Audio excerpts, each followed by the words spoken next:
కొంతమంది తోడబుట్టిన వాళ్ళ బాధ్యత పట్టించుకోరు. తప్పు నాయన, తిట్టి చెబితే వినట్లేదు కాబట్టి ప్రేమగా చెప్తున్నాను. తిట్టొచ్చు ఆ పాయింట్లు, కానీ నేను తిట్టనులే, ప్రేమగా చెప్తున్నాను. మార్చుకోండి. కాస్త తోడబుట్టిన వాళ్ళని కూడా పట్టించుకోండి.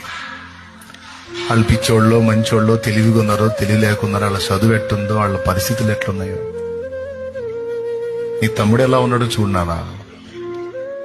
తమ్ముడితో ఫ్రెండ్షిప్ చేయనా? ప్రేమగా మాట్లాడినానా? నీ చెల్లెలు ఎలా ఉందో చూడనా? బయట వాళ్ళతో ప్రేమగా మాట్లాడి నీ చెల్లెల దగ్గరికి వస్తే కొక్కరించి కోపిష్టిగా చిరాకు పడి రైట్ కాదు నాన్న. నీ చెల్లెలను నువ్వే దగ్గర తీసుకోవాలి, నేర్పుకోవాలి. నీ తమ్ముడిని నువ్వే దగ్గర తీసుకోవాలి, నేర్పుకోవాలి. అన్నల బాధ్యత, అక్కల బాధ్యత కూడా నెరవేర్చాలి. దేవుని బిడ్డలంగా మనకు బాధ్యత ఇదే.